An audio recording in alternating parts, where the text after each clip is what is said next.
లో ఏ పంటకు గిట్టుబాటు ధర రాని పరిస్థితిలో రైతు ఈరోజు వ్యవసాయం చేస్తూ ఉన్నాడు. వరి కొనుగోళ్లకు సంబంధించి రైతు 300 రూపాయలు తక్కువ రేటుకు ధాన్యం మొన్న అమ్ముకోవాల్సిన పరిస్థితి దళారులకు చంద్రబాబు నాయుడు గారి పుణ్యాన. వరి దగ్గర నుంచి మిరప, పత్తి, జొన్న, కందులు, మినుములు, పెసులు, మొక్కజొన్న, సజ్జలు, రాగులు, వేరుశెనగ, అరటి, చీని, కొక్కో, ఇప్పుడు పొగాకు, మామిడి కూడా ప్రతి పంట కూడా ఏ పంటకు కనీస మద్దతు ధర రావడంలా రైతులు అష్ట కష్టాలు పడతా ఉన్నారు. ఈ మధ్యకాలంలోనే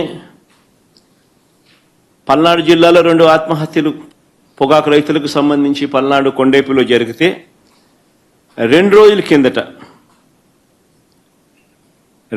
కిందట పల్నాడులో కూడా చిలకలూరుపేట నియోజకవర్గంలో, వినుకొండ నియోజకవర్గంలో 3, చిలకలూరుపేటలో 2, వినుకొండలో 1, మరో 3 ఆత్మహత్యలు చేసుకున్న పరిస్థితులు.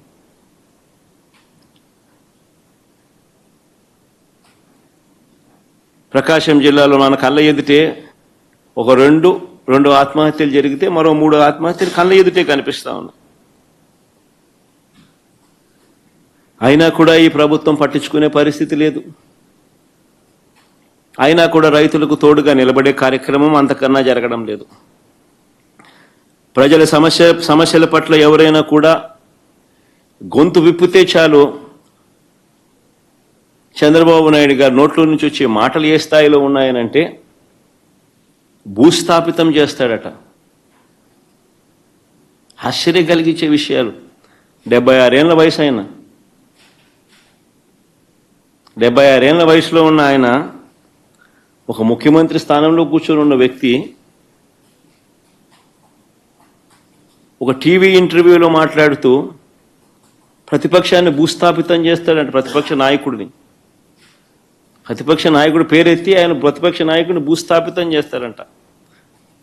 ఆ ఎల్లో మీడియాకి సంబంధించిన ఓనర్, ఆ టీవీ ఓనర్ ఒకడు అడుగుతాడు, ఎప్పుడు భూస్థాపితం చేస్తామని.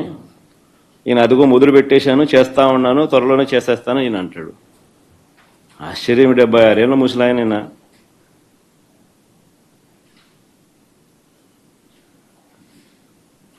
ఈ వయసులో రెడ్ బుక్ రాజ్యాంగ పాలన ఏమిటి, ఈ బెదిరింపులేమిటి, వాడిని తొక్కుతా వీడిని తొక్కుతా అన్న మాటలేమిటి?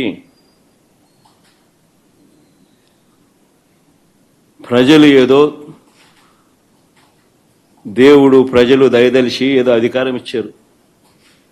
ఇచ్చిన అధికారంతో ప్రజలకు మంచి చేయడానికి పోయి, మంచి చేయాల్సింది పోయి, ఇచ్చిన హామీలను నెరవేర్చాల్సిన బాధ్యతను పక్కన పెట్టి అబద్ధాలతో, మోసాలతో పరిపాలన చేస్తూ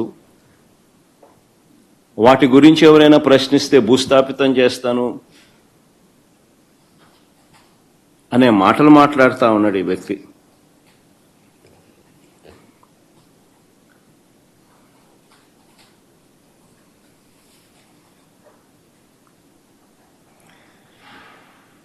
ఈ చంద్రబాబు నాయుడు గారి పాలనలో అసహనం అనేది ఏ స్థాయిలోకి పోయింది అని అంటే, ఏడాది కాలంలో ఈ ప్రభుత్వంలో ఏ ప్రభుత్వము కూడా గతంలో ఎప్పుడు చూడని విధంగా వ్యతిరేకతను చంద్రబాబు నాయుడు గారు ఈరోజు చూస్తూ ఉన్నారు. ఇందులో దీని నుంచి డైవర్ట్ చేసేందుకు, ప్రజల సమస్యలు ఎవరైనా గొంతెత్తి విప్పితే ఆ గొంతును నలిపేందుకు ఏడాది కాలంగా మా పార్టీ నాయకులపై చంద్రబాబు నాయుడు గారు పెడతా ఉన్న తప్పుడు కేసులు నిజంగా చూస్తే ఆశ్చర్యం కలిగిస్తాయి. ఎవరు గలం విప్పినా కూడా గలం విప్పకూడదు అనే ఉద్దేశంతో, విప్పనివ్వకూడదు అనే ఉద్దేశంతో తప్పుడు కేసులు పెడతా ఉన్నారు. టాపిక్లు డైవర్ట్ చేస్తూ ఉన్నారు. ఈ తప్పుడు కేసుల సాంప్రదాయాన్ని మరింతగా కొనసాగిస్తూ మొన్న కరెక్ట్గా నా ప్రోగ్రాంకు ముందు రోజున టాపిక్ డైవర్ట్ చేసేందుకు ఉపయోగపడుతుందనే ఉద్దేశం కూడా ఒక కారణం. రెండో కారణం, గొంతు నొక్కాలి ఎవరైనా కూడా తనకు వ్యతిరేకంగా మాట్లాడితే అన్న కారణం రెండోది. చెవిరెడ్డి భాస్కర్ రెడ్డిని అరెస్ట్ చేయడం నిజంగా ఆశ్చర్యం కలిగించే విషయం. అసలు భాస్కర్ని అరెస్ట్ చేసిన తీరుని చూస్తే అసలు ఇంతకుముందు మీరంతా కూడా చూస్తూ ఉన్నారు. సంవత్సరం నుంచి ఏ రోజన్నా కానీ భాస్కర్ పేరు లిక్కర్లో ఎక్కడన్నా కనిపించిందా, వినిపించిందా? ఎవడన్నా విన్నాడా? ఎవడన్నా ఎప్పుడన్నా విన్నాడా?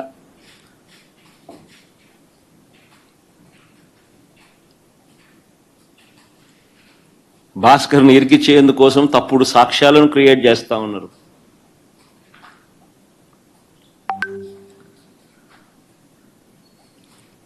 ఆశ్చర్యం కలిగించే విషయం ఏంటంటే భాస్కర్ గన్మెన్ను అంటే పోలీస్ కానిస్టేబుల్ను పిలిచి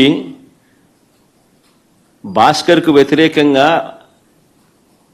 లిక్కర్ స్కామ్ ఏదో ఉంది అని, ఆ లిక్కర్ స్కామ్లో తాను ఏదో ఇన్వాల్వ్ అయి ఉన్నాడని, ఆ లిక్కర్ స్కామ్లో తాను డబ్బులు ఏదో ఉన్నాయని కానిస్టేబుల్తో స్టేట్మెంట్ ఇప్పించుకునే ప్రయత్నం చేస్తే ఆ గన్మెన్ ఆ గన్మెన్ అంటే ఆ కానిస్టేబుల్ ఎవరైతే ఉన్నారో ఆ గన్మెన్ ఆ కానిస్టేబుల్ ఇలాంటి తప్పుడు స్టేట్మెంట్ నేను ఇయ్యలేను అన్నందుకు తనను కొట్టి చిత్రహింసలకు లోను చేస్తే ఆ దెబ్బలు తిన్న కానిస్టేబుల్, సిట్టింగ్ కానిస్టేబుల్, డ్యూటీలో ఉన్న సిట్టింగ్ కానిస్టేబుల్, దెబ్బతిన్న కానిస్టేబుల్ ఏకంగా వీడియో తీసి తనకు తగిలిన దెబ్బలన్నీ చూపిస్తూ ఆ దెబ్బలను డిస్ప్లే చేస్తూ జరిగిన సంఘటన తాను చెబుతూ డీజీపీకి లేఖ రాసి గవర్నర్కు ప్రెసిడెంట్ ఆఫ్ ఇండియాకు లేఖలు పంపించినాడు.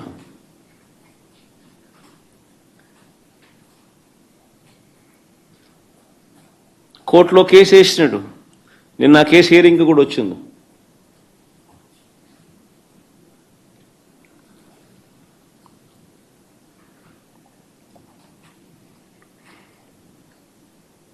ఆశ్చర్యం కలిగించే విషయం ఇదంతా నిజంగా. చెవిరెడ్డి భాస్కర్ రెడ్డి పేరు సంవత్సరంగా ఎప్పుడు చూస్తా ఉన్నాం. ఏ రోజు కూడా కనీసం ఎప్పుడు దీంట్లోకి ఎప్పుడు ఎవరు ప్రస్తావించిన కూడా లేదు. గతంలో కూడా ఎప్పుడు సడన్గా భాస్కర్ పేరు తీసుకొచ్చారు. ఇప్పుడు సడన్గా భాస్కర్ను ఇరికిచ్చేదానికోసం సడన్గా ఒక కొత్త క్యారెక్టర్ ఇంకొక కానిస్టేబుల్ ఉంది. గిరి అని ఇంకొకరిని తీసుకొచ్చినాడు. అంటే ఒకడు విన్నాడు, ఒకడు వినలా. గిరి అని ఇంకొక కానిస్టేబుల్ తీసుకొచ్చాడు.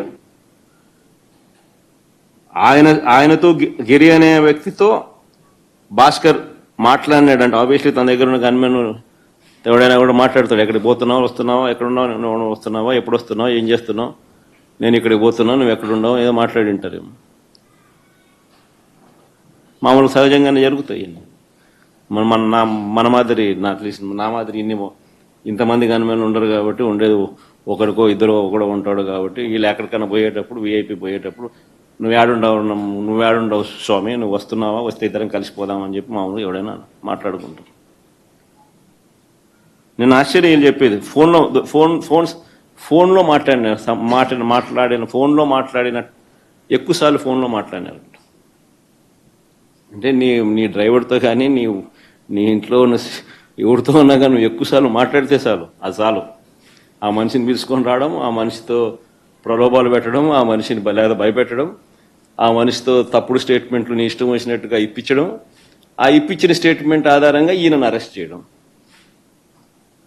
నిజంగా ఏం జరుగుతూ ఉంది ఇది? అదే మాదిరిగా ఇప్పించే ప్రయత్నం ఇంకొక కానిస్టేబుల్ మీద కూడా చేస్తే, ఇంకొక కానిస్టేబుల్ ఇష్టపడకపోతే ఆ మనిషిని కొట్టే స్థాయిలోకి వెళ్ళిపోతే ఆ మనిషి ఏకంగా వీడియో తీసి జరిగిందంత చెప్పి వీడియోను లెటర్ను ఏకంగా డీజీపీకి నుంచి ప్రెసిడెంట్ ఆఫ్ ది కంట్రీకి గవర్నర్కు లేఖ రాసి కోర్టులో కేసు వేసినాడు. అంటే ఈ మాదిరిగా ఇరికియాలనుకుంటే ఎవరు తట్టుకోగలుగుతారు? ఎవరినైనా ఇరికిచ్చేసేయచ్చు. Where is the end for it? నిజంగా all what you require is an government employee ఎవడో నీ గన్మెన్ ఎవడో ఒకటి పట్టుకుంటే చాలు. నెక్స్ట్ చంద్రబాబు నాయుడు దగ్గర లోకేష్ దగ్గర పనిచేస్తాను గన్మెన్ ఒకటి దొరికితే చాలు. అది ఎట్లా గవర్నమెంట్లో ఎవడుంటే గవర్నమెంట్ కనుక అనుకూలంగా చెప్తారు.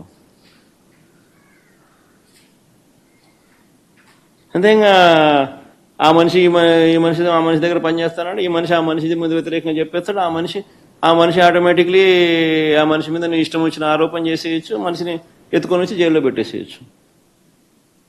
ఏంది ఇది?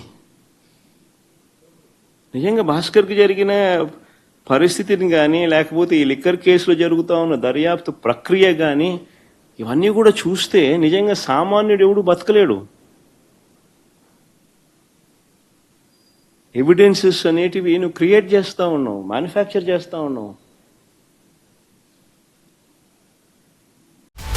హలో, తెలుగు రాజ్యం ఛానల్ చూస్తున్నారా? సామాజిక రాజకీయ జీవన చిత్రణే తెలుగు రాజ్యం. అతిశయోక్తులు అసత్యాలు ఉండవు. రాజకీయ కోణం కాదు, ప్రజా కోణమే కొలబద్ద. తెలుగు రాజ్యం వీక్షణ మీ ఉత్తమ అభిరుచికి నిదర్శనం.